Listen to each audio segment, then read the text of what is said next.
मैं सभी विद्यार्थियों और प्यारे दोस्तों और साथियों सभी का आर्य क्लास के अंतर्गत बहुत बहुत स्वागत और अभिनंदन करता हूँ। प्रिय विद्यार्थियों और प्यारे साथियों, आज जो हमारा जो टॉपिक रहेगा वो अंतर्राष्ट्रीय राजनीति के संदर्भ में रहेगा। और अंतर्राष्ट्रीय राजनीति में हम जो बात करेंगे वो कोल्ड वार की करेंगे, शीत युद्ध की करेंगे।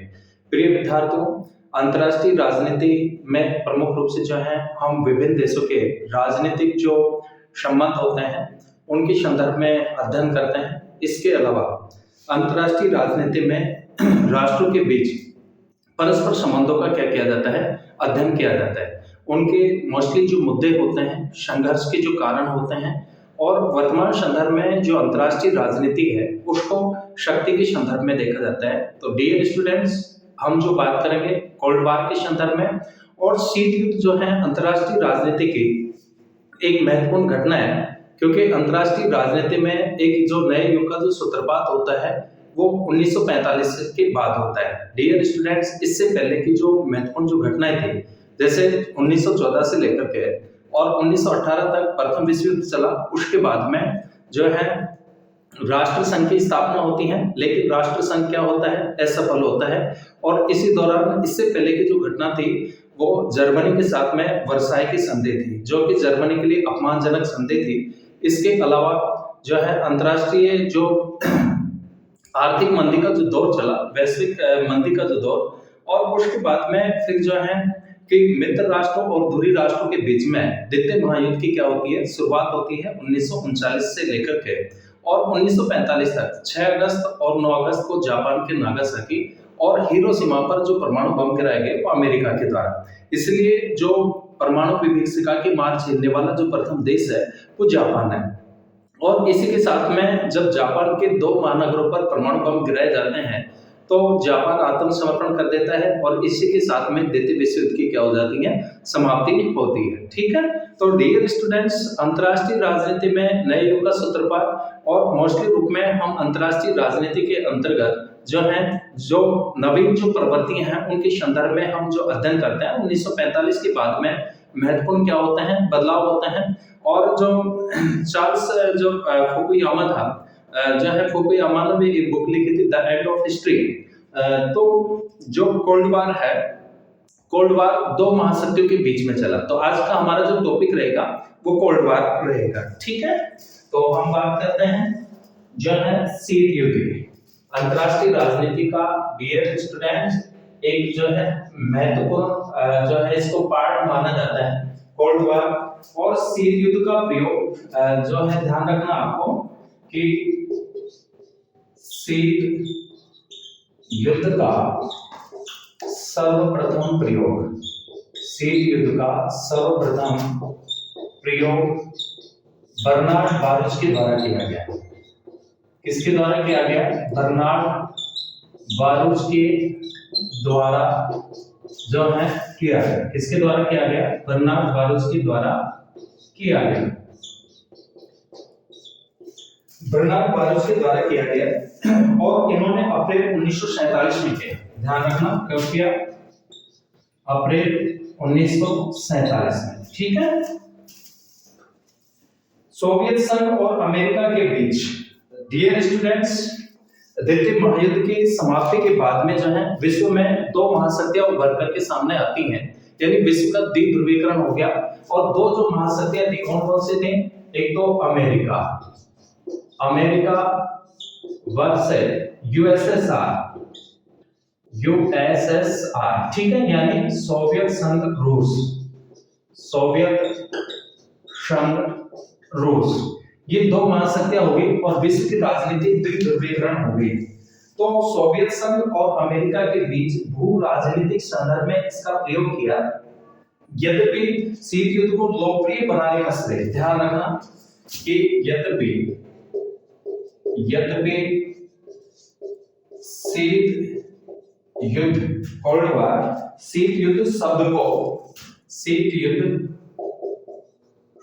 को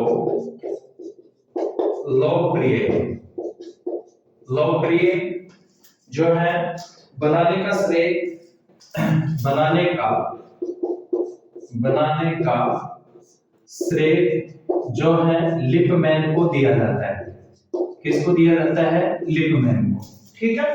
और जो है वाल्टर जो लिपमैन थे, इन्होंने बुक लिखी थी कोल्ड वार 1947। ठीक है। इनकी बुक का नाम था कोल्ड वार 1947।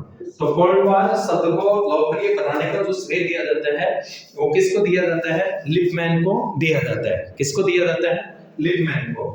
और जो है एक बुक और थी the super power great Britain United state and जो है सोवियत यूनियन। इसके अलावा फॉक्स ने अमेरिका, ग्रेट ब्रिटेन, सोवियत रूस को महाशक्तियां माना, लेकिन शीत युद्ध काल में अमेरिका व सोवियत संघ के लिए यह शब्द जो है प्रयोग किया गया। तो डियर स्टूडेंट्स, मैं आपको बता दूं कि जो कोल्ड वार है, कोल्ड वार शीत युद्ध का जो मतलब है, इसको वैचारिक युद्ध के नाम से जाना जाता है। किसके नाम से? वैचारिक युद्ध। ठीक है, ध्यान रखना, वैचारिक युद्ध अर्थात मस्तिष्क में लड़ा गया क्या था? युद्ध था। प्रत्यक्ष युद्ध न होकर के एक दूसरे के प्रति घृणा, द्वेष और दुष्प्रचार आदि की जो सामूहिक जो भावना थी उसको जो है कोल्ड वार या शीत युद्ध के नाम से जाना जाता है। युद्ध से पहले की जो स्थिति है उसको जो है शीत युद्ध कह सकते हैं। तो जो शीत युद्ध है ये दो महाशक्तियों के बीच चलता है। किस किस के बीच में? एक तो अमेरिका के बीच में और एक सोवियत संघ रूस के बीच में। ठीक है। और शीत युद्ध शब्द का सर्वप्रथम जो प्रयोग किया गया वो बर्नार्ड बारूच के द्वारा किया गया अप्रैल 1947 में। और शीत युद्ध शब्द को लोकप्रिय बनाने का जो श्रेय दिया जाता है वो लिपमैन को दिया जाता है। इनकी बुक थी कोल्ड वार 1947। ठीक है। और इसे वैचारिक युद्ध भी कहा जाता है। कागज के गोलों से लड़ा गया युद्ध भी जो है इसको कहा जाता है। डियर स्टूडेंट्स, दो महाशक्तियां जब बच गई तो दोनों ही महाशक्तियां और दोनों की जो है आपको बता दूं विचारधाराएं भी अलग अलग थी। दो विचारधाराओं के बीच में भी युद्ध था। एक तो पूंजीवादी विचारधारा किसकी थी? अमेरिका की। और सोवियत संघ रूस की जो विचारधारा थी वो कौन सी थी? साम्यवाद। ठीक है, साम्यवादी विचारधारा। तो दोनों विचारधाराओं के मध्य भी जो है ये युद्ध लड़ा गया। और द्वितीय विश्व युद्ध के बाद विश्व में दो महाशक्तियां रह जाती हैं। इन दो महाशक्तियों के मध्य संबंधों को प्रकट करने वाला जो शब्द है वो कौन सा है? वो शीत युद्ध है। कौन सा है? शीत युद्ध है। ठीक है। इसके अलावा जो है शीत युद्ध अमेरिका और रूस के महत्वपूर्ण संबंधों की अभिव्यक्तियों का, जैसा कि जवाहरलाल नेहरू ने कहा कि शीत युद्ध पुरातन शक्ति, ध्यान रखना किसके अनुसार? जे.एल. नेहरू के अनुसार, जे.एल. जवाहरलाल नेहरू के अनुसार।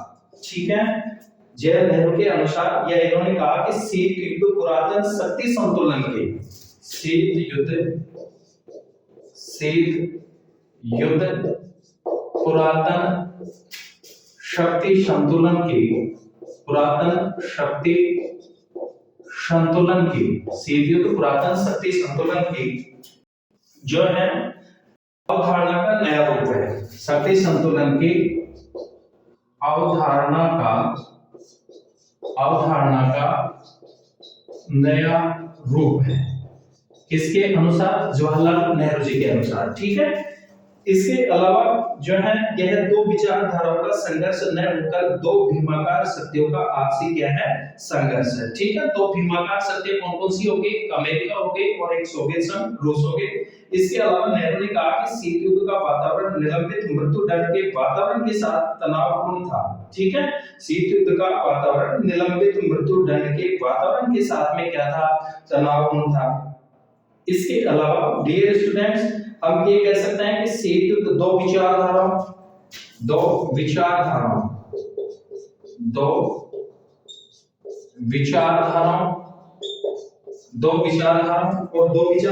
कौन सी होगी? पूंजीवाद वर्सेस साम्यवाद। ठीक है। एक तो कौन सी? पूंजीवाद और एक कौन सी हो गई? साम्यवाद। एक पूंजीवाद हो गई और एक कौन सी हो गई? साम्यवाद। इसके अलावा दो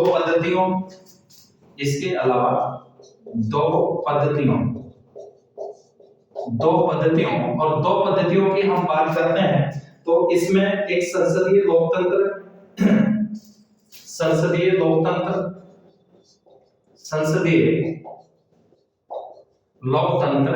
इसके अलावा जो है जनवादी लोकतंत्र, संसदीय लोकतंत्र जनवादी लोकतंत्र, ये कहां पे, ये अमेरिका में। संसदीय लोकतंत्र, जनवादी लोकतंत्र, और दूसरी जो पद्धति थी ये साम्यवादी पद्धति थी। कौन सी पद्धति? साम्यवादी। और साम्यवादी पद्धति कौन से थे, कौन से देश में, कौन सी महाशक्ति? सोवियत संघ, रूस। इसके अलावा दो राज्य, इसके अलावा दो राज्य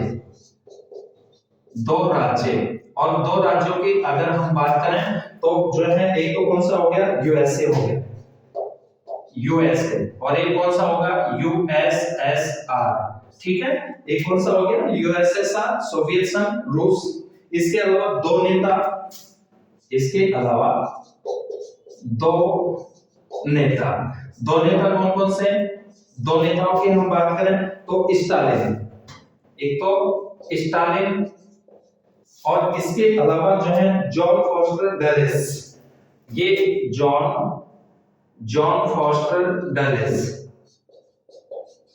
फॉस्टर डलेस।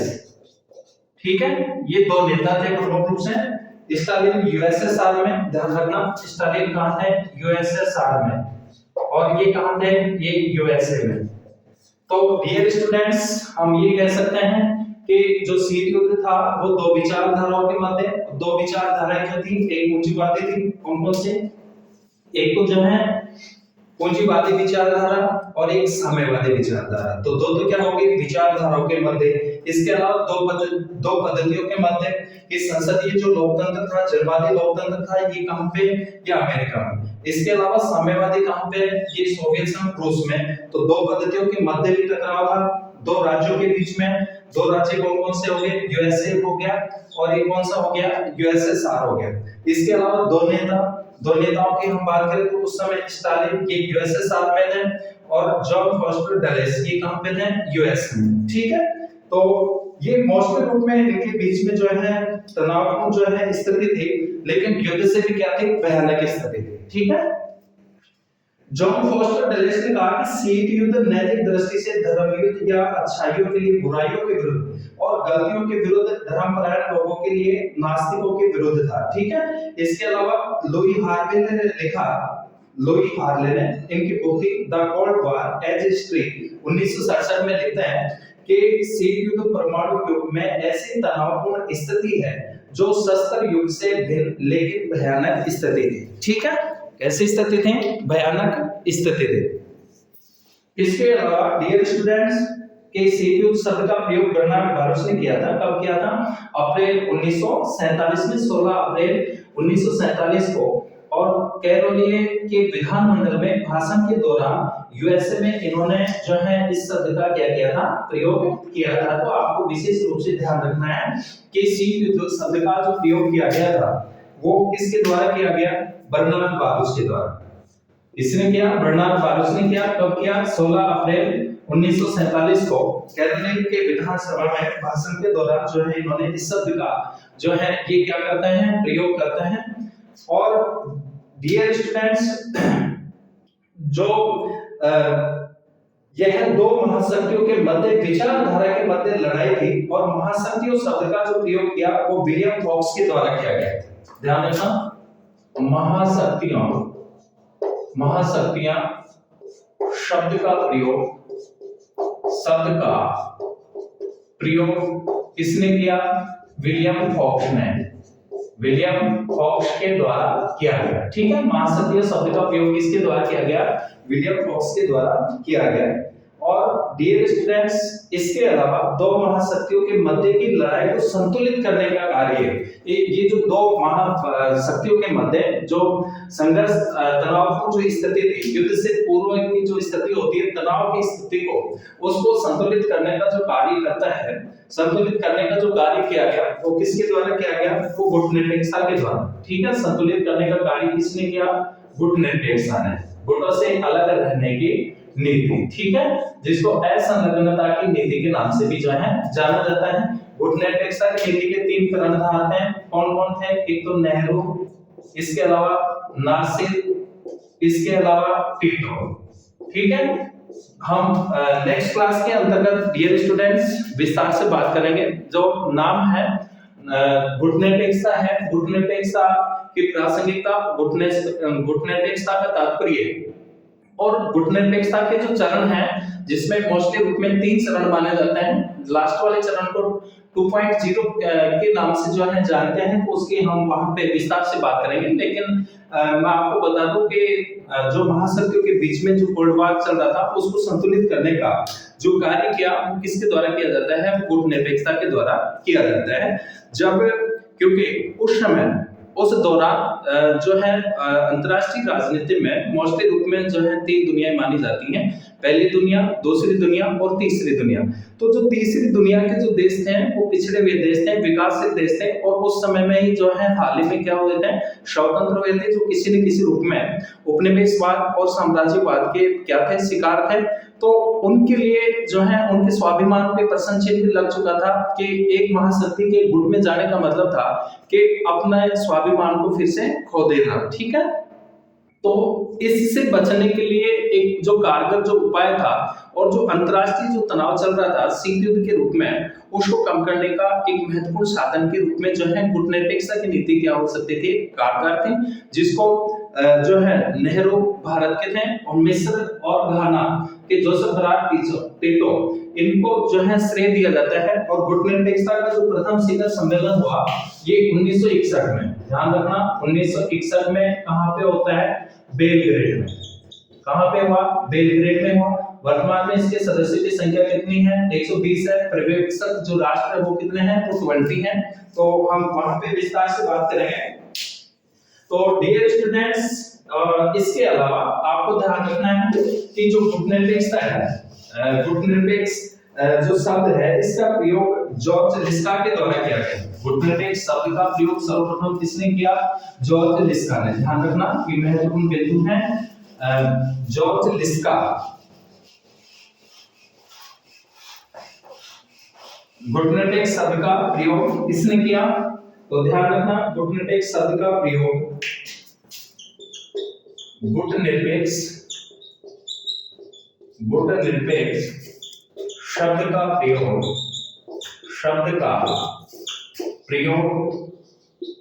जॉर्ज लिस्का ने किया। जॉर्ज लिस्का, ठीक है, ध्यान रखना किसके द्वारा किया जाता है? जॉर्ज लिस्का ने किया। किसने किया? जॉर्ज लिस्का ने। तो इसके अलावा गुटनिरपेक्ष आंदोलन तीसरी दुनिया के देशों की आवाज थी। ठीक है, और इसका प्रयोग जो करने वाले थे वो गुटनिरपेक्ष आंदोलन, ध्यान रखना, गुटनिरपेक्ष आंदोलन,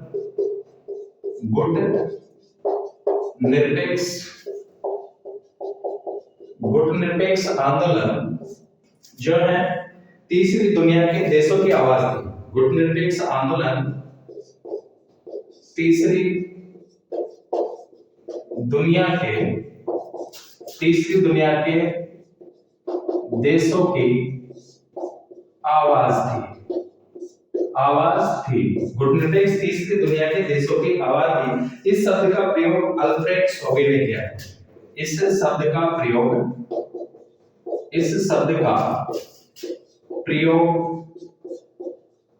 अल्फ्रेड शोबे ने किया। किसने किया? अल्फ्रेड शोबे ने। गुटनिरपेक्ष शब्द का जो प्रयोग करते हैं वो तो कौन करते हैं? जॉर्ज लिस्का करते हैं। और गुटनिरपेक्ष आंदोलन तीसरी दुनिया के देशों की आवाज थी, जिसमें ज्यादातर जो है विकासशील देश थे, जो किसी न किसी रूप में जो है उपनिवेशवाद और साम्राज्यवाद और शोषण के क्या थे? शिकार थे, जो कि हाल ही में क्या हुए थे? स्वतंत्र हुए थे। ठीक है, तो गुटनिरपेक्ष आंदोलन तीसरी दुनिया के देशों की आवाज थी। इस शब्द का प्रयोग अल्फ्रेड शोबे ने किया। और डियर स्टूडेंट्स, प्यारे साथियों, मित्रों, जो तीसरी दुनिया के देशों के नाम से जाना जाता है, तीसरी दुनिया में ज्यादातर कौन से आते हैं देश? विकासशील देश आते हैं, पिछड़े हुए देश आते हैं, जो उस समय क्या हुए थे? स्वतंत्र हुए थे। ठीक है, पहली दुनिया यूएसए। आपको बता दूं मैं आपको, अंतरराष्ट्रीय राजनीति में पहली दुनिया के नाम से किसको जाना जाता है? पहली दुनिया। अंतरराष्ट्रीय राजनीति के अंतर्गत पहली दुनिया के अंतर्गत कौन आते हैं? यूएसए। ठीक है, ये आते हैं अमेरिका। इसके अलावा दूसरी दुनिया में यूएसएसआर, दूसरी दुनिया दूसरी दुनिया के अंतर्गत यूएसएसआर, ठीक है, सोवियत संघ रूस। और तीसरी दुनिया की बात करें, तीसरी दुनिया, तीसरी दुनिया, तो तीसरी दुनिया में आते हैं एशिया अफ्रीका के विकासशील देश, यानी जितने जो विकासशील देश हैं कौन कौन से महाद्वीप के, एशिया व अफ्रीका के, एशिया व अफ्रीका के विकासशील देश आते हैं। कौन से देश आते हैं, विकासशील देश, ठीक है, कौन से देश, विकासशील देश। ध्यान रखना कि विकासशील जो है देश आते हैं ये कौन सी दुनिया में, ये तीसरी दुनिया में आते हैं। एशिया व अफ्रीका के जो विकासशील जो देश थे वो कौन सी दुनिया के अंतर्गत आते हैं, डियर स्टूडेंट्स, ये तीसरी दुनिया के अंतर्गत आते हैं, ठीक है, विकासशील देश। तो ये महत्वपूर्ण पार्ट है प्रिय विद्यार्थियों अंतरराष्ट्रीय राजनीति में कोल्ड वार। और कोल्ड वार का मैंने आपको आज बताया, सबसे पहले हमने ये देखा कि कोल्ड वार शब्द का प्रयोग किसने किया, शीत युद्ध का शब्द का प्रयोग किसने किया, तो बर्नार्ड बारुच के द्वारा किया जाता है। और अंतरराष्ट्रीय राजनीति में जो है तीन दुनियाओं के नाम से इनको जानते हैं हम, मोस्टली रूप में तीन दुनियाएं मानते हैं। तीन दुनियाओं में एक तो पहली दुनिया जिसमें संयुक्त राज्य अमेरिका, दूसरी दुनिया के अंतर्गत यूएसएसआर आता है, सोवियत संघ रूस, और तीसरी दुनिया के अंतर्गत एशिया व अफ्रीका के विकासशील देशों को जो है क्या किया जाता है, शामिल किया जाता है, ठीक है। इसके अलावा जो है शीत युद्ध के प्रमुख लक्षणों की बात करेंगे अब अपन जो है। प्रिय विद्यार्थियों, प्यारे साथियों, प्यारे मित्रों, मैं इस बात की उम्मीद करता हूं कि निश्चित रूप में हमारे जो टॉपिक हैं, मेरे द्वारा जो कंटेंट जो प्रोवाइड आपको करवाए जा रहे हैं डेली क्लास के अंतर्गत, निश्चित रूप में आपके लिए जो है उपयोगी होंगे। विभिन्न जो प्रतियोगी परीक्षाएं हैं, इसके अलावा यूजी पीजी जो क्लासेस हैं उनके विभिन्न जो है पार्ट्स के अंतर्गत ये अंतरराष्ट्रीय राजनीति का महत्वपूर्ण जो है इसको टॉपिक माना जाता है। तो निश्चित रूप में आपके लिए कक्षा जो है उपयोगी साबित होगी, इस बात की मुझे उम्मीद है। डियर स्टूडेंट्स, उसके बाद में हम बात करते हैं शीत युद्ध के प्रमुख लक्षण। अब बात करते हैं शीत युद्ध के प्रमुख लक्षण, ठीक है। इसके प्रमुख लक्षण या विशेषताएं जो हैं, डियर स्टूडेंट्स, नंबर 1 कि शीत युद्ध दो सिद्धांतों का नहीं अपितु दो महाशक्तियों का संघर्ष था। ध्यान रखना, शीत युद्ध दो सिद्धांतों का नहीं बल्कि दो महाशक्तियों के मध्य युद्ध था।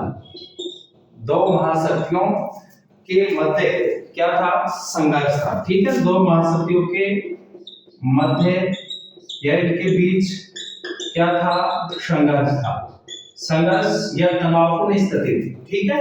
तो पहला लक्षण तो ये माना जाता है शीत युद्ध का, जो इसकी विशेषता है कि शीत युद्ध दो सिद्धांतों का नहीं, दो जो है वैचारिक आधार पर ही नहीं बल्कि दो महाशक्तियों के मध्य क्या था, संघर्ष था। इसके अलावा जो है शीत युद्ध वाक युद्ध था। दूसरा जो आप बात करें कि जो शीत युद्ध था, शीत युद्ध वाक युद्ध था। कैसा युद्ध था, वाक युद्ध। वाक युद्ध का मतलब वैचारिक युद्ध। शीत युद्ध क्या था, वाक युद्ध था, एक दूसरे के प्रति घृणा, द्वेष या पत्र पत्रिकाओं के माध्यम से जो है दुष्प्रचार करना। तो इस प्रकार से जो है इसको वाक युद्ध या वैचारिक युद्ध भी जो है कहा जाता है। डियर स्टूडेंट्स, के हथियारों के द्वारा नहीं बल्कि मस्तिष्क के द्वारा, विचारों के माध्यम से जो लड़ा गया वो युद्ध जो माना जाता है कौन सा था, कोल्ड वार था, शीत युद्ध था, ठीक है। इसके अलावा शीत युद्ध हॉट वार यानी गर्म युद्ध से भी भयानक था, ठीक है। शीत युद्ध हॉट वार गर्म युद्ध से भी क्या था, भयानक था, से भी क्या था, भयानक था, ठीक है। इससे भी क्या था, भयानक था। इसके अलावा जो है डियर स्टूडेंट्स, तो मोस्टली रूप में जो है इसके जो है तीन लक्षण थे कि दो सिद्धांतों का नहीं बल्कि दो महाशक्तियों के मध्य संघर्ष था। इसके अलावा शीत युद्ध, वाक युद्ध था। इसके अलावा शीत युद्ध होट वार से भी जो है क्या था, भयानक था। तो डियर स्टूडेंट्स, दो महाशक्तियों के बीच में युद्ध था, दो गुटों के बीच में युद्ध था। इसके अलावा दो नेताओं के बीच में इसको जो है क्या माना जाता है, युद्ध माना जाता है। इसके अलावा दो राज्यों के मध्य और दो गुटों के मध्य, दो पद्धतियों के मध्य। ठीक है, दो गुट की बात करें हम तो दो गुटों में आता है नाटो और वार्सा पैक्ट। ठीक है, एक तो कौन सा, नाटो व वार्सा पैक्ट। ठीक है, गुटों की बात करें तो गुट कौन कौन से हो गए थे, नाटो जिसका जो है 1949 में जो है नाटो 12 देशों का एक जो है संगठन था जिसका पूरा नाम था नॉर्थ अटलांटिक ट्रेडिंग ऑर्गेनाइजेशन। ठीक है, उत्तरी अटलांटिक सैन्य संधि संगठन। इन देशों ने जो है अमेरिका के नेतृत्व में एक संगठन बनाया कि अगर कोई भी देश एक देश पर आक्रमण करता है तो वो सभी देशों पर जो है क्या माना जाएगा, आक्रमण माना जाएगा और सभी मिलकर के जो है उसका क्या करेंगे, प्रत्युत्तर देंगे, जवाब देंगे। ठीक है, और जो वार्सा पैक्ट जो बना कि सोवियत संघ उसके नेतृत्व में कब, 1955 में। ठीक है, तो ध्यान रखना 1949 के अंतर्गत नाटो का गठन होता है और वार्सा पैक्ट जो बना वो 1955 के अंतर्गत पूंजीवाद के प्रसार को रोकने के लिए किसके नेतृत्व में, सोवियत संघ के नेतृत्व में। ठीक है, तो दो गुट हो गए। ठीक है, दो नेता मैंने आपको बताए थे, एक तो जो है स्टालिन और एक जो थे वो कौन थे, जॉन फॉस्टर डलेस। ठीक है, तो ये प्रमुख जो है नेता थे। तो डियर स्टूडेंट्स की प्रमुख रूप से जो है इसके लक्षण हो गए कि शीत युद्ध दो सिद्धांतों का नहीं बल्कि दो महाशक्तियों के मध्य संघर्ष था। शीत युद्ध एक वाक युद्ध था और शीत युद्ध होट वार से भी क्या था, भयानक था। ठीक है, इसके अलावा डियर स्टूडेंट्स अब हम बात करते हैं कि शीत युद्ध के जो है प्रमुख साधनों की बात करेंगे। अब शीत युद्ध के प्रमुख साधन, शीत युद्ध के प्रमुख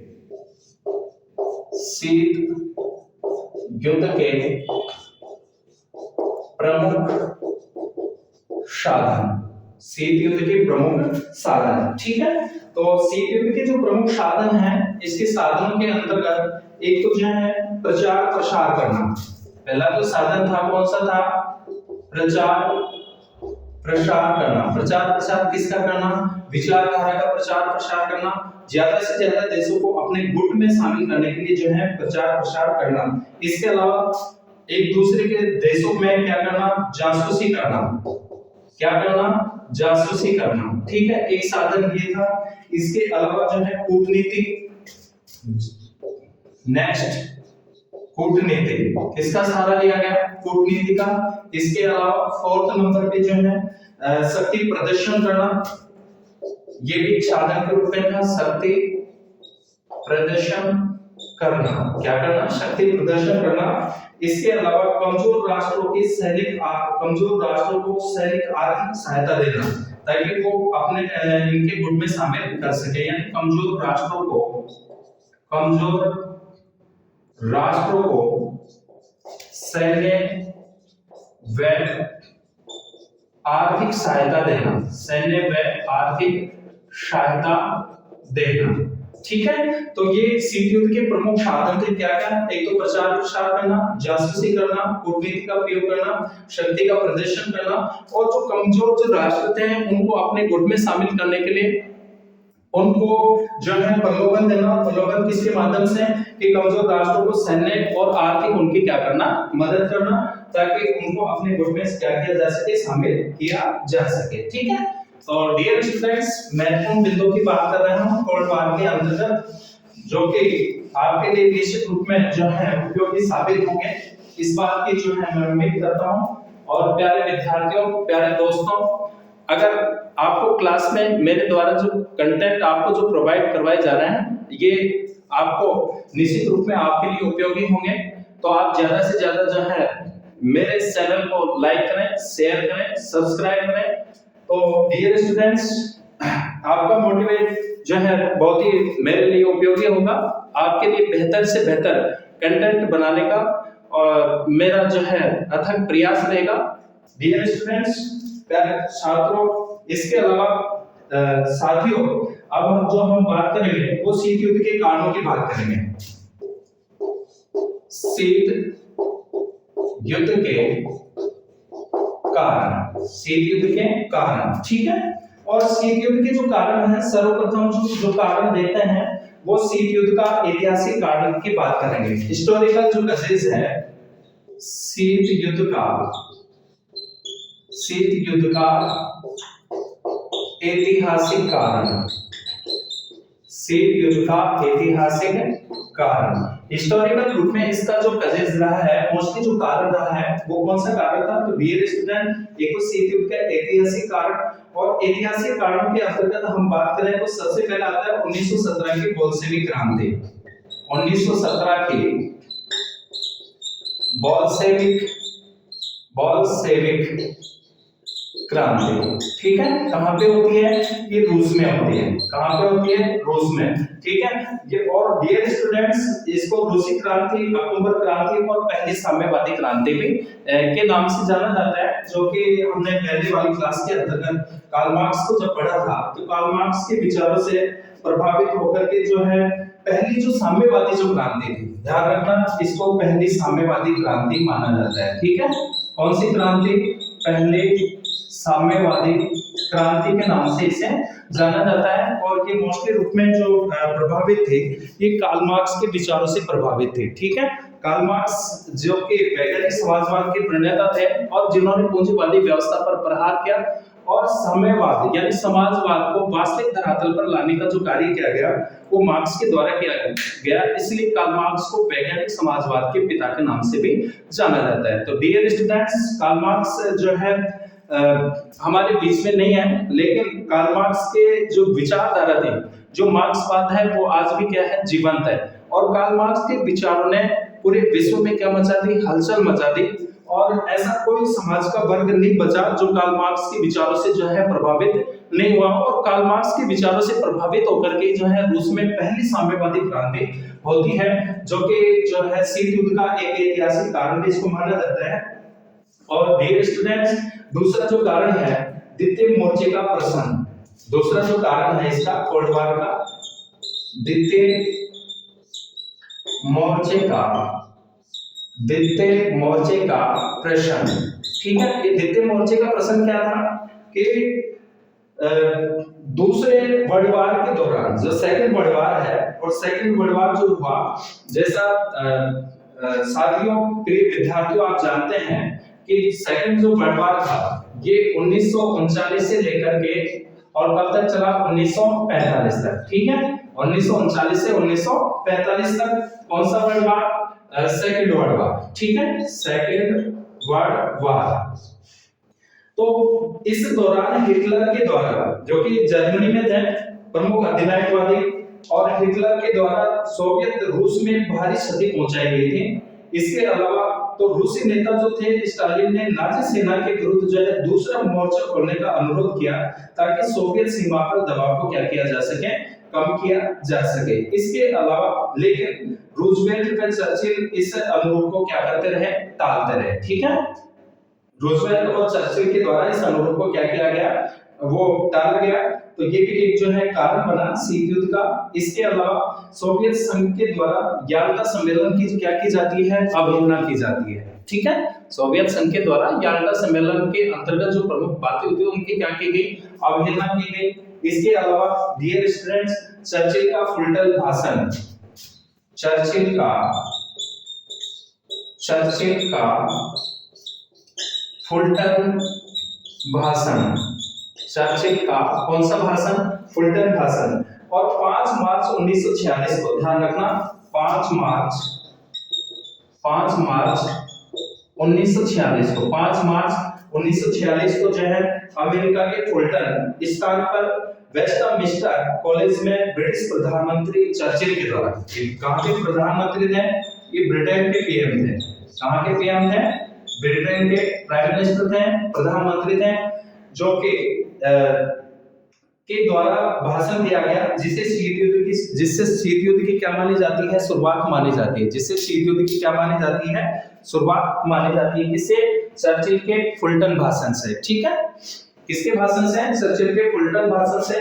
इसके अलावा उस समय डियर स्टूडेंट्स जो चर्चिल थे, चर्चिल ने कहा कि हमें तानाशाही के एक स्वरूप के स्थान पर, हमें तानाशाही के एक स्वरूप के स्थान पर उसके दूसरे स्वरूप की स्थापना को रोकना चाहिए, और उसने स्वतंत्रता की दीपशिखा प्रज्वलित रखने व ईसाई सभ्यता की सुरक्षा के लिए एंग्लो अमेरिकन गठबंधन की क्या कही इन्होंने बात कही। चर्चिल ने कहा कि बाल्टिक क्षेत्र में स्टोलिन से लेकर के एड्रियाटिक क्षेत्र में यूरोपीय महाद्वीप में एक लोहे का आवरण फौलादी जो है दीवार खड़ी कर दी गई है, और यहीं से जो है क्या माना जाता है? शीत युद्ध की शुरुआत मानी जाती है। ठीक है डियर स्टूडेंट्स, अब हम बात करते हैं, तो ये आपको मोस्टली रूप में ध्यान रखना है, जो कोल्ड वार है, कोल्ड वार के मोस्टली जो कजेस रहे हैं, कारण रहे हैं, जिससे शीत युद्ध का ऐतिहासिक कारण है, और ऐतिहासिक कारण के अंतर्गत 1917 की बोल्शेविक क्रांति को जो है माना जाता है, जिसको प्रथम साम्यवादी क्रांति कहा जाता है,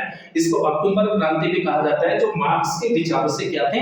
प्रभावित थे। उसके बाद में द्वितीय मोर्चे का प्रश्न आता है, चर्चिल का फुलटन भाषण आता है। ठीक है, ये मोस्टली इसके कारण रहे हैं। अब जो हम बात करेंगे वो शीत युद्ध के चरणों की बात करेंगे। ठीक है, शीत युद्ध के प्रमुख चरण,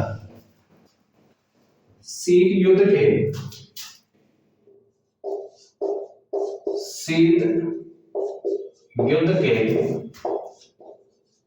प्रमुख चरण, शीत युद्ध के प्रमुख चरण। तो डियर स्टूडेंट्स, हम इसके चरणों की बात करते हैं। शीत युद्ध के जो है प्रमुख जो चरण है, पहला जो चरण माना गया 1946 से 1953 तक, 1946 से 1953 तक। ठीक है, इसके बाद में दूसरा जो चरण आता है 1953 से 1962, 1953 से 1962 तक, और इसके बाद में जो तीसरा चरण है 1962 से 1979 तक, 1962 से 1979 तक, 79 ठीक है, 1979 तक, और 1979 से 1985 तक, तो 1985 तक। ये मोस्टली रूप में इसके कितने चरण हो गए? 4 चरण। ठीक है, और जो है इसको देतान काल बोला जाता है, 1962 से लेकर के 1979 तक। इसको कौन सा काल? देतान, यानी तनाव हथेली का काल बोला जाता है। ठीक है, शीत युद्ध में क्या आती है? कुछ कमी आती है, और फिर जो है इसको कहा जाता है नव शीत युद्ध, नव शीत युद्ध। ठीक है, नव शीत युद्ध। तो जो प्रथम चरण है, प्रथम चरण 1946 से लेकर के 1953 तक का जो चरण है, ये कौन सा चरण हो गया? ये प्रथम चरण। ठीक है, प्रथम चरण। ये कौन सा हो गया? ये द्वितीय चरण, द्वितीय चरण। नेक्स्ट तृतीय चरण, इसके अलावा फोर्थ, चतुर्थ चरण। ठीक है, तो 4 चरणों में हमने इसको बांटा है। शीत युद्ध को मोस्टली रूप में कितने चरणों में बांटा गया है? 4 चरणों में बांटा गया है। और प्रथम चरण के अंतर्गत हम जो बात करते हैं 1946 से लेकर के 1953 तक, 1953 तक, इसमें मोस्टली रूप में जो है कि एक तो जो है फुलटन भाषण, प्रथम चरण के अंतर्गत क्या क्या है? फुलटन भाषण। कौन सा भाषण? फुलटन भाषण। और जो 5 मार्च 1946 में चर्चिल के द्वारा अमेरिका के फुलटन में दिया गया भाषण, जिसमें लौह आवरण की बात कही गई। ध्यान रखना, इसमें किसकी बात कही गई? लौह आवरण। किसकी बात कही जाती है? लौह आवरण की बात कही जाती है, और अर्थात साम्यवाद के प्रसार को रोकने की बात कही गई। ठीक है, लौह आवरण किसको माना गया? साम्यवाद। तो साम्यवाद के प्रसार को रोकने की बात कही गई कौन से भाषण में? फुलटन भाषण में। और जो है उसके बाद में ट्रूमैन सिद्धांत। नेक्स्ट ट्रूमैन सिद्धांत। नेक्स्ट कौन सा आता है? ट्रूमैन सिद्धांत। और डेविड जो ट्रूमैन थे, ये अमेरिका के राष्ट्रपति थे। कहां के राष्ट्रपति थे? अमेरिका के प्रेसिडेंट। ठीक है, अमेरिका के क्या थे? राष्ट्रपति थे। कौन? David Truman. तो जो अमेरिका के जो राष्ट्रपति थे, इन्होंने 12 मार्च 1947 को अमेरिकी राष्ट्रपति डेविड ट्रूमैन ने अमेरिका की इस नीति की घोषणा की कि यह साम्यवाद के प्रसार को रोकेगा। ट्रूमैन सिद्धांत क्या था? प्रमुख रूप से साम्यवाद के प्रसार को रोकना। ठीक है, साम्यवाद के प्रसार को रोकना, जिसको ट्रूमैन सिद्धांत के नाम से जाना जाता है। और जो है डियर स्टूडेंट्स, एक बात ध्यान रखें कि इस नीति के अनुसार जो ट्रूमैन सिद्धांत था कि दुनिया में जहां कहीं भी शांति भंग करने वाला प्रत्यक्ष अप्रत्यक्ष आक्रामक कार्य होगा, वहां यूएसए की सुरक्षा संकट में मानी जाएगी।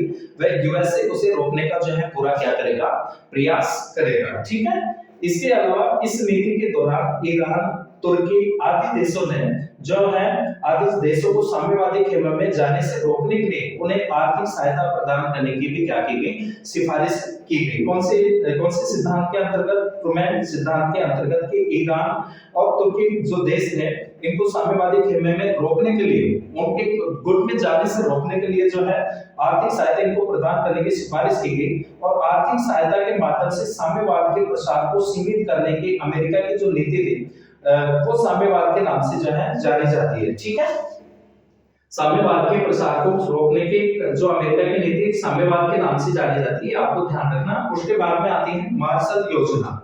इसे में प्रथम चरण में मार्शल योजना, कौन सी योजना, मार्शल योजना।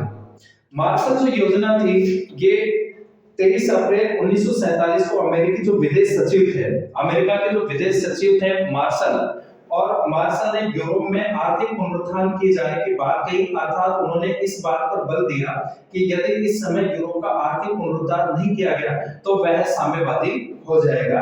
और मार्शल के इस सुझाव को डेविड ट्रूमैन ने अपनाते हुए पश्चिमी यूरोपीय देशों के आर्थिक पुनरुद्धार की योजना शुरू की और इन देशों में व्याप्त बेकारी, भुखमरी, निर्धनता, अव्यवस्था को जो है समाप्त करने के उद्देश्य से जो है कौन सी योजना प्रारंभ की जाती है, मार्शल योजना प्रारंभ की जाती है। तो डियर स्टूडेंट्स, प्रथम चरण के अंतर्गत जो शीतयुद्ध का है उसमें मोस्टली फुलटन भाषण, ट्रूमैन सिद्धांत, इसके अलावा मार्शल योजना। और मार्शल योजना के डियर स्टूडेंट्स, मार्शल योजना के तहत ही अमेरिका ने 1948 से 52 तक पश्चिमी यूरोपीय देशों को $12 अरब की आर्थिक सहायता देना शुरू किया। ध्यान रखना, पश्चिमी जो देश हैं कितने अरब डॉलर की सहायता, $12 अरब की सहायता देना क्या किया, प्रारंभ किया गया। ठीक है, इसके अलावा जो है मार्शल योजना को डॉलर कूटनीति भी कहा जाता है। ध्यान रखना, कौन सी कूटनीति, डॉलर कूटनीति, क्योंकि आर्थिक रूप से क्या करना था, मदद दे करके और उनको जो है साम्यवाद में शामिल होने से क्या करना था, रोकना था। ठीक है, तो इसको डॉलर कूटनीति भी कहा गया। और इस योजना का मुख्य उद्देश्य पश्चिमी यूरोप के देशों को साम्यवादी खेमे में जाने से क्या करना था, रोकना था। इसके अलावा अमेरिका के द्वारा साम्यवाद के अवरोध की नीति को सफल बनाने में इस योजना का महत्वपूर्ण क्या रहा है, योगदान रहा है। कौन सी योजना का, मार्शल योजना का, ध्यान रखना। और इस योजना का नाम यूरोपियन रिकवरी प्रोग्राम भी जो है रखा गया है, यूरोपियन रिकवरी प्रोग्राम रखा गया।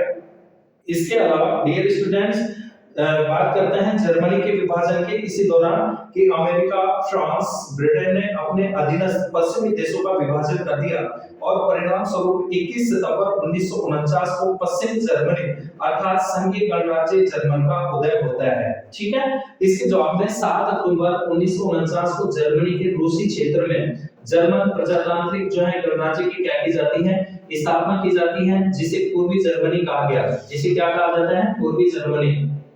इसके अलावा नाटो की स्थापना, नेक्स्ट, नाटो की स्थापना, North Atlantic treaty organization, NATO की स्थापना 2 अप्रैल 1949 को, ध्यान रखना, नाटो की जो स्थापना होती है 2 अप्रैल 1949 को, 2 अप्रैल 1949 को जो है साम्यवाद के प्रभाव या इसके रूसी विस्तार को रोकने के लिए ब्रुसेल्स संधि के द्वारा उत्तरी अटलांटिक संधि संगठन की क्या की गई, स्थापना की गई। उत्तरी अटलांटिक सैन्य संधि संगठन की क्या की जाती है, स्थापना की जाती है। और इसके नेतृत्व में अमेरिका के नेतृत्व में, किसके नेतृत्व में, अमेरिका के नेतृत्व में। नाटो का जो उद्देश्य था कि अमेरिकी सुरक्षा व्यवस्था को क्या बनाना था, प्रभावी बनाना था। ठीक है, ध्यान रखना कि अमेरिका की सुरक्षा व्यवस्था को क्या बनाना था, प्रभावी बनाना था। तो डियर स्टूडेंट्स, ये प्रथम चरण के अंतर्गत बात कर रहे हैं, जो कि 1946 से लेकर के 1953 तक का माना जाता है। और चीन में साम्यवादी सरकार की जो है इस दौरान स्थापना होती है 1 अक्टूबर 1949 को, ध्यान रखना 1 अक्टूबर 1949 को, 1 अक्टूबर 1949 को जो है माओ से तुंग के नेतृत्व में, किसके नेतृत्व में? माओ से तुंग के नेतृत्व में, माओ से तुंग के नेतृत्व में जो है चीन में साम्यवादी सरकार की स्थापना हुई। चीन में साम्यवादी सरकार की क्या हुई? स्थापना होती है। क्या होती है? स्थापना होती है। और इसके अलावा कोरिया युद्ध के 1950 में साम्यवादी उत्तरी कोरिया ने दक्षिणी कोरिया पर आक्रमण कर दिया और अमेरिका ने स्वतंत्र विश्व की रक्षा का दायित्व अपने ऊपर ले लिया। यूएनओ के द्वारा उत्तरी कोरिया को आक्रामक राष्ट्र घोषित किया गया। ठीक है, तो ये जो प्रमुख जो घटनाएं थी डियर स्टूडेंट्स, प्यारे साथियों, मित्रों, ये मोस्टली रूप में प्रथम चरण के अंतर्गत की घटनाओं की हमने बात की कि जो शीत युद्ध है, और शीत युद्ध को हमने मुख्य रूप से जो है शीत युद्ध के 4 चरण हैं। प्रथम चरण जो कि 1946 से लेकर के 1953 तक का माना जाता है, और द्वितीय चरण 1953 से 1962 तक का, 1962 से 79 तक का, जिसको तनाव या देदान काल के नाम से भी जाना जाता है, ये तृतीय चरण है।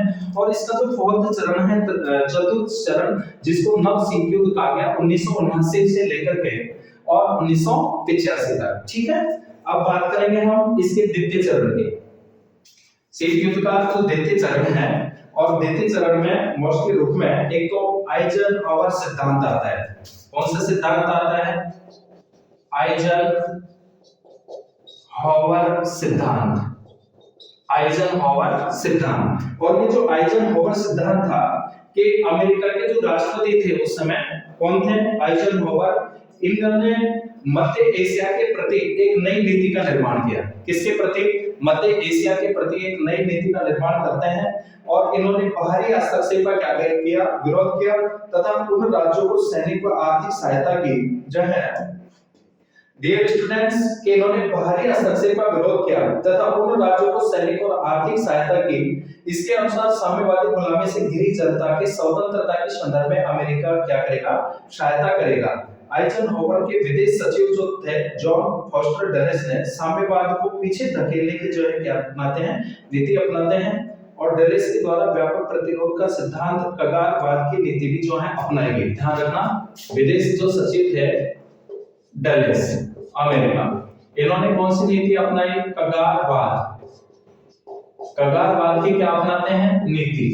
ठीक है, कगारवाद की नीति अपनाई। आइजनहॉवर ने एटम फॉर पीस का सिद्धांत दिया। आइजनहॉवर ने महत्वपूर्ण एशिया के संदर्भ में जो है शक्ति शून्यता का सिद्धांत अपनाया गया, और यह नीति 1956 में श्वेत संकट के बाद में जो है क्या की जाती है? अपनाई जाती है।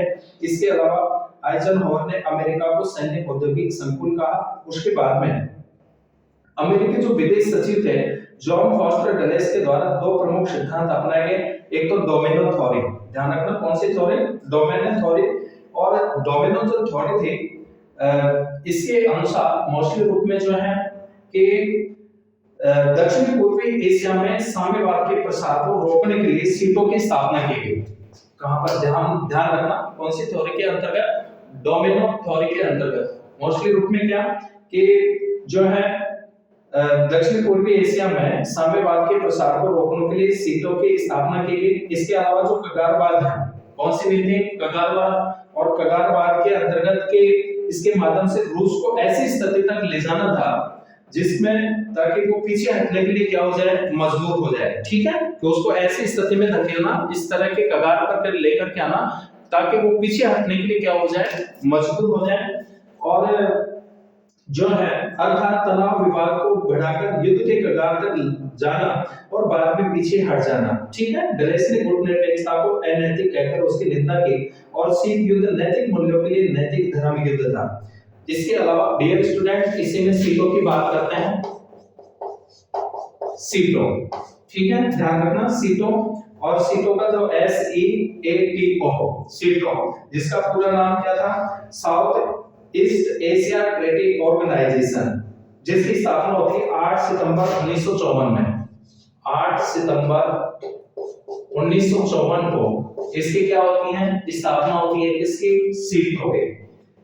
और इसका जो उद्देश्य था कि दक्षिण पूर्वी एशिया में साम्यवादी चीन का क्या करना था, विरोध करना था। साम्यवादी चीन का विरोध करना था, अर्थात वियतनाम, कंबोडिया और लाओस को दक्षिण पूर्वी एशिया में जाने से क्या करना था, रोकना था। उसके बाद में आता है वार्सा पैक्ट।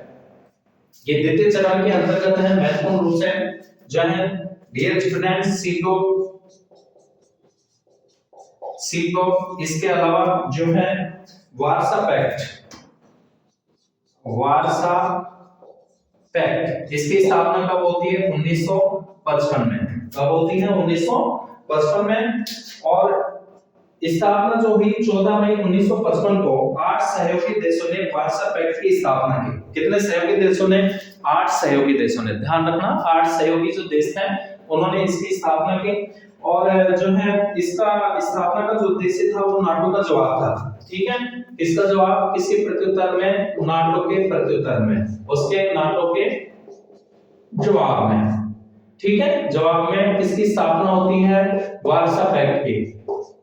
वार्सा पैक्ट की क्या हुई, स्थापना हुई। कितने देशों के द्वारा, 8 सहयोगी देशों के द्वारा। नाटो में कितने थे, 12 देशों के द्वारा, ठीक है। नेतृत्व कौन कर रहा था, अमेरिका।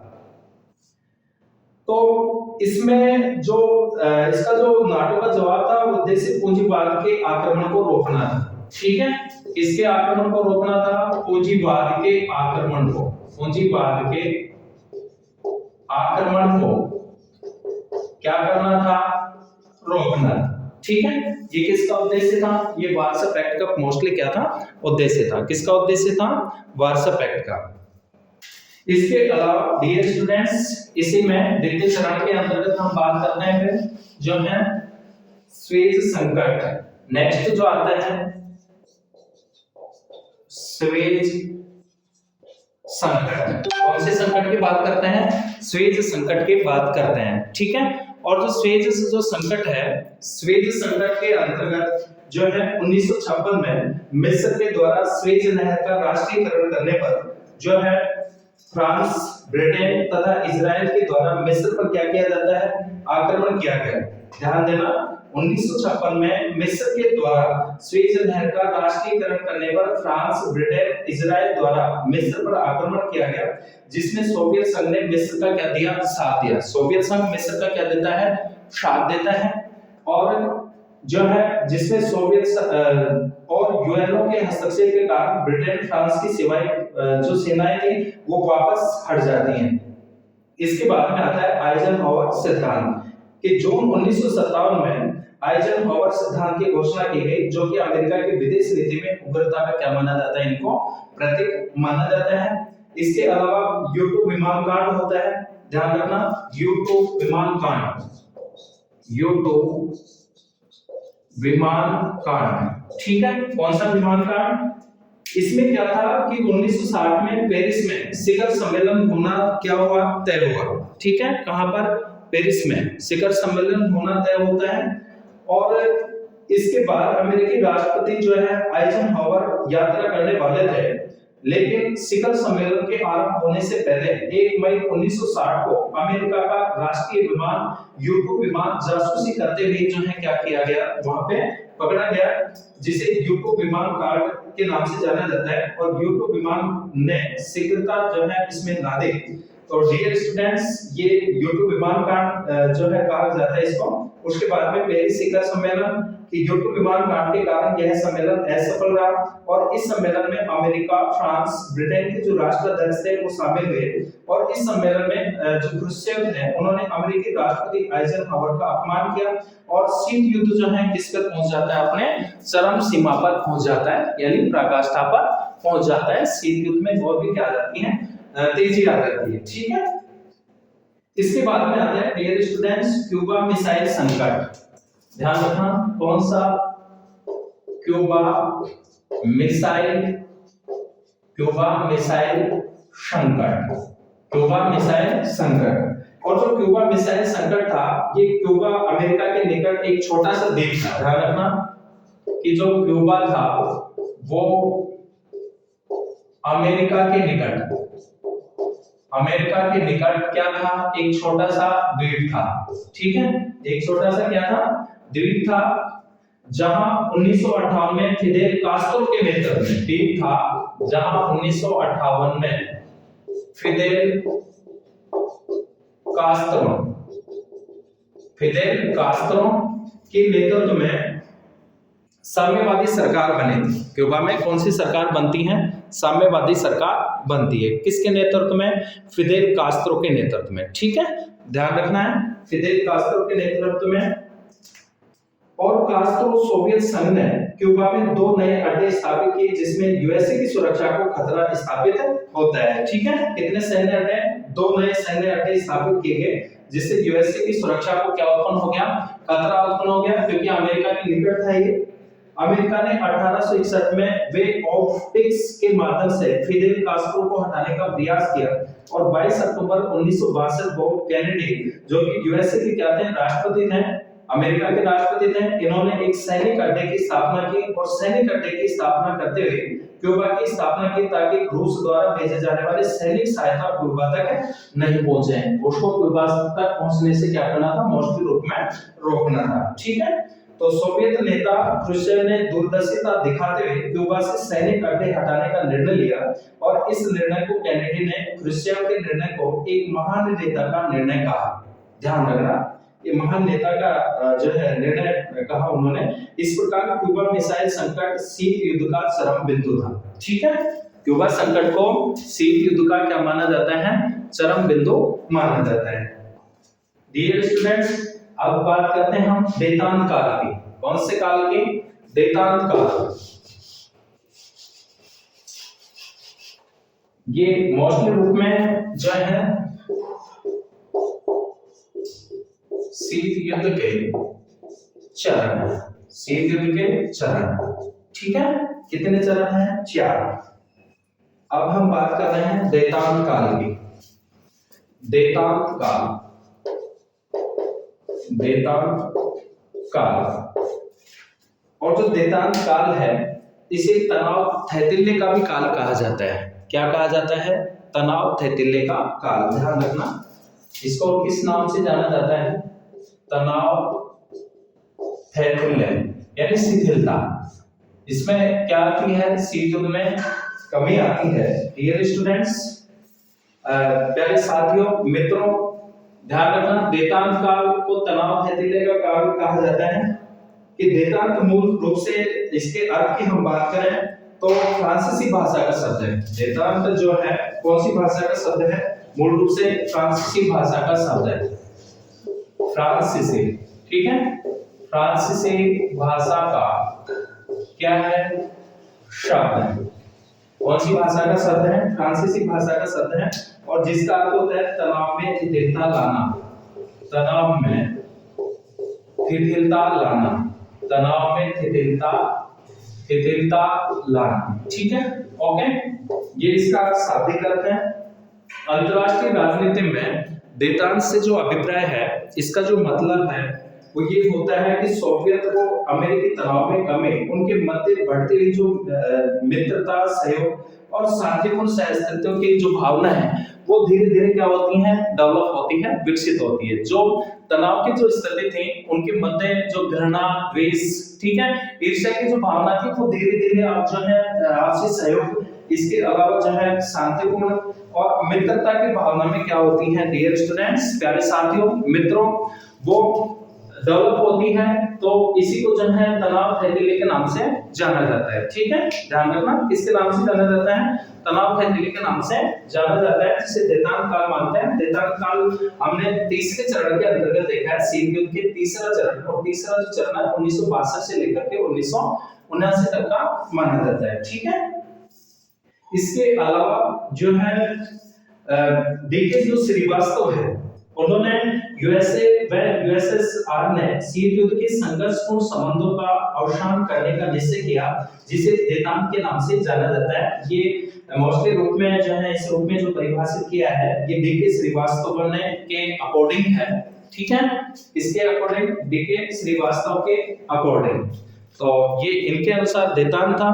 डियर स्टूडेंट्स, प्यारे साथियों, अब हम जो बात करते हैं इसके अलावा देतान के जो प्रमुख जो कारण है कि देतान शिथिलता आने के कारण, जिसमें 1962 का क्यूबा मिसाइल संकट था, इसके अलावा जो है सोवियत संघ व चाइना में प्रतिद्वंद्विता का होना, वियतनाम में अमेरिका का हस्तक्षेप होना, ये इसके प्रमुख कारण थे। और देतान काल का सूत्रधार जो माना जाता है केनेडी व क्रुश्चेव को माना जाता है। ध्यान रखना किसको, केनेडी व क्रुश्चेव को,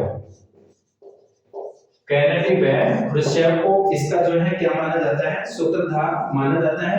इसके बाद में आता है न्यू देतान काल, और न्यू देतान काल 1987 से लेकर के 89 तक देतान काल की प्रमुख जो घटनाएं थी, एक तो पीटीबीटी, इसके प्रमुख घटनाओं की बात करें हम तो एक तो पीटीबीटी आती है जिसका आंशिक परमाणु परीक्षण प्रतिबंध संधि, और जो पीटीबीटी है ये 25 जुलाई 1963 में इस संधि पर हस्ताक्षर करता जो राष्ट्र थे उन्होंने निम्न क्षेत्र में वायुमंडल, इसके अलावा अंतरिक्ष, समुद्र परमाणु परीक्षण नहीं कर सकते थे। ठीक है, कहां पे, वायुमंडल में, अंतरिक्ष और समुद्र में। पहल 26 जुलाई 1963 को ब्रिटेन, अमेरिका और रूस के द्वारा की जाती है। हॉटलाइन वार्ता, हॉटलाइन जो वार्ता थी कि अमेरिका व रूस के मध्य अर्थात वाशिंगटन और मॉस्को के मध्य समझौता हुआ, जिसके तहत दोनों राष्ट्रों के मध्य टेलीफोन और रेडियो पर क्या होती हैं, वार्ताएं क्या होती हैं, परस्पर बातचीत होना क्या होती हैं, प्रारंभ होती है, जिसे हॉटलाइन के नाम से जाना जाता है। ठीक है, इसके अलावा एनपीटी, इसी में ध्यान रखना है देतान काल में एनपीटी। ठीक है, इसका जो पूरा नाम था वो परमाणु अप्रसार संधि, और 1970 में क्या लागू हुई है, जो परमाणु अप्रसार से 25 वर्ष के लिए क्या थी, संबंधित थी। इसके बाद में मॉस्को बाउंड समझौता होता है कि 1970 में द्वितीय विश्व युद्ध के बाद यूरोप में शीत युद्ध की मूल समस्या जर्मनी की समस्या थी, और इस तनावपूर्ण स्थिति का अंत करने के लिए 10 अगस्त 1970 को पश्चिमी जर्मनी व सोवियत संघ के बीच में संधि हुई, जिसमें इस बात पर संधि हुई कि सोवियत संघ व पश्चिमी जर्मनी तक एक बर्लिन समझौते के तहत व्यक्ति एक दूसरे के क्षेत्र में क्या कर सकते हैं, आ और जा सकते हैं। ठीक है, एक दूसरे के क्षेत्र में आ जा सकते हैं। इसके बाद में बात करते हैं हम बर्लिन समझौता। बर्लिन समझौता, बर्लिन समझौता कौन सा समझौता, बर्लिन समझौता कब होता है, 1971 में। बर्लिन समझौता, प्रिय विद्यार्थियों, प्यारे साथियों, मित्रों, अमेरिका, ब्रिटेन, फ्रांस और सोवियत संघ के प्रतिनिधियों के मध्य 18 महीने लंबी बातचीत के बाद में जो पश्चिमी बर्लिन को लेकर के अगस्त 1971 में क्या होता है, एक समझौता होता है। क्या होता है, समझौता होता है, और इसके अनुसार पश्चिमी बर्लिन के लोग जो हैं पूर्वी जा सकते थे। ठीक है, पूर्वी क्षेत्र में जा सकते थे, और पूर्वी जर्मनी व जर्मनी के मध्य समझौता दो जर्मन राज्यों का 8 नवंबर 1972 को पूर्वी और पश्चिमी जर्मनी के मध्य एक संधि पर हस्ताक्षर हुए, जिसके प्रावधानों के अनुसार दोनों जर्मन राज्यों ने एक दूसरे के अस्तित्व को क्या किया, स्वीकार किया। उसके बाद में आते हैं मॉस्को शिखर वार्ता।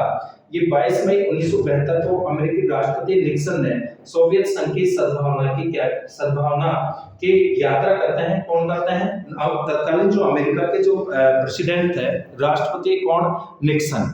निक्सन सोवियत संघ की यात्रा करते हैं, और सेकंड वर्ल्ड वॉर के बाद किसी अमेरिकी राष्ट्रपति की रूस की पहली यात्रा थी। ध्यान रखना, ठीक है, सोवियत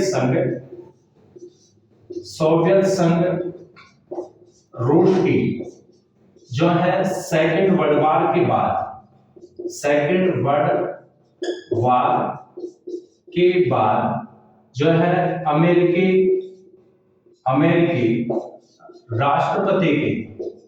राष्ट्रपति की पहली यात्रा। ठीक है, पहली बार यात्रा किसने की, निक्सन ने की। इसके द्वारा, निक्सन के द्वारा सोवियत संघ की क्या की गई, यात्रा की गई। वेरी इंपॉर्टेंट डियर स्टूडेंट्स और प्यारे साथियों, मित्रों, ये विशेष रूप से आपको ध्यान रखना है कि सेकंड वर्ल्ड वॉर के बाद में अमेरिका का कोई राष्ट्रपति जो सोवियत संघ की यात्रा करता है पहली बार, तो पहली बार जो यात्रा की गई वो किसके द्वारा की गई, किसके द्वारा की जाती है, अमेरिकी राष्ट्रपति निक्सन के द्वारा। ठीक है, कब, मोस्टली रूप में जो है 22 मई 1972 को, ध्यान रखना 22 मई 1972, 22 मई 1972 को, ठीक है। इसके अलावा जो है salt first, SALT salt first, और ये जो थी सामरिक अस्त्र परिसीमन संधि, सामरिक अस्त्र परिसीमन संधि, ये साल्ट का पूरा नाम था, ठीक है, ध्यान रखना। और ये 26 मई 1972 को इस संधि पर क्या हुई, हस्ताक्षर हुई, 26 मई 1972। कब? 26 मई 1972 को। अमेरिका के जो राष्ट्रपति थे निक्सन, अमेरिका के जो राष्ट्रपति थे कौन थे? निक्सन थे। और ब्रेजनेव USSR के थे। इस संधि के प्रावधानों के तहत दोनों राष्ट्र परमाणु हथियारों को जो है सीमित करने पर क्या हुए, सहमत हुए। और साल्ट जो फर्स्ट है इस पे हस्ताक्षर है। निक्सन की रूस यात्रा के दौरान दोनों राष्ट्रों ने 3 वर्षीय समुद्री समझौता किया, और इसके बाद में अमेरिका ने रूस को MNF का दर्जा दिया। दोनों के मध्य ऋणों के भुगतान को लेकर समझौता हुआ। इन समझौतों को किसिंजर ने देतान की दिशा में जो है एक कदम बताया, और उसके बाद में ब्रेजनेव की क्या होती है, अमेरिकी यात्रा होती है 17 जून 1973 को, ठीक है। तो डियर स्टूडेंट्स, प्यारे साथियों, मित्रों, जो कोल्ड वार है, शीत युद्ध के संदर्भ में हमने महत्वपूर्ण रूप से जो है शीत युद्ध का शब्द का इसका परिचय देखा। इस शब्द का प्रयोग किसने किया, फेमस किसने बनाया, इसके मोस्टली कौन-कौन से कारण रहे हैं। और शीत युद्ध के हमने आज की क्लास के अंतर्गत मोस्टली रूप में 2 चरणों की जो है बात की है, और देतान तक हो गया हमारा मोस्टली रूप में। उसके बाद में और जो महत्वपूर्ण जो बातें हैं, और तो इसका जो चतुर्थ जो चरण है, जो कि माना जाता है 1979 से लेकर के 1985 तक का, इसकी बात करेंगे हम कल की क्लास के अंतर्गत। तब तक सभी विद्यार्थियों और सभी साथियों, दोस्तों, सभी का बहुत बहुत धन्यवाद।